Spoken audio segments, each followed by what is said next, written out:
En rédigeant la lettre aux Éphésiens, Paul s'est montré extrêmement prudent.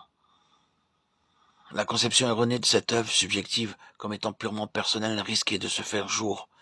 Par conséquent, ce passage se prolonge par ces paroles. L'Église, qui est son corps, la plénitude de celui qui remplit tout et en tous. Éphésiens 1, verset 23. Cette œuvre subjective n'est pas liée seulement aux besoins personnels, mais elle vise bien plus le besoin du corps de Christ, qui est l'Église. Cela montre que Dieu veut que nous sachions que son plan éternel a pour objet l'Église, et non seulement des individus. Ce qui est associé avec le dessein éternel de Dieu, c'est l'Église. C'est l'Église dans l'éternité passée, dans l'éternité à venir, et dans l'œuvre de Dieu aujourd'hui. C'est l'Église qui est prééminente, et non les individualismes. Sachons que lorsque cette puissance se manifeste en nous aujourd'hui, c'est pour l'Église qu'elle se manifeste, et non pas pour nous-mêmes en premier lieu. Dieu veut que l'Église bénéficie de cette puissance, et non pas uniquement des individus. Nous devons réaliser que nous ne pouvons recevoir cette puissance par nous-mêmes. À cause de cela, nous devons regarder au Seigneur pour qu'il nous accorde de voir par grâce ce qu'est le corps de Christ. Nos vies ont besoin de la protection de tout le corps. Les membres individualistes sont sans utilité. Cette vie est préservée en moi lorsqu'elle l'est aussi dans les autres. Si pour parler négativement, une veine est coupée et saigne sans arrêt, tout le corps en sera affecté et pourra en mourir. Dans un sens positif, si une oreille entend, tout le corps entend aussi. Si les yeux voient, le corps tout entier voit.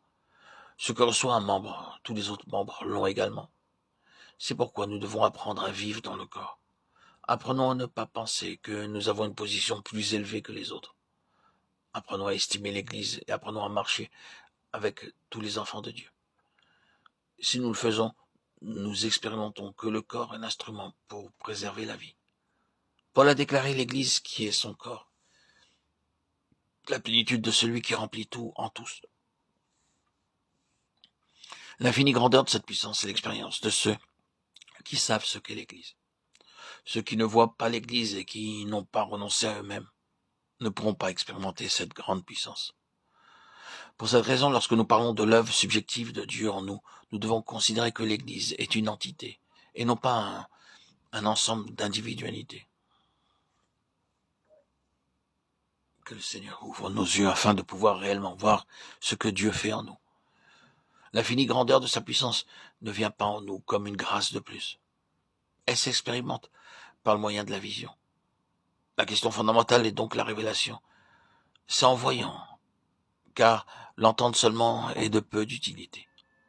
Vous avez pu entendre beaucoup de doctrines, mais sans la révélation, vous ne pourrez pas attester que sa puissance est en vous.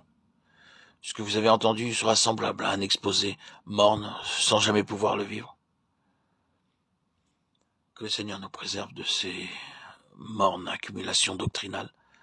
Demandons-lui de nous accorder l'esprit de sagesse et de révélation afin de voir véritablement.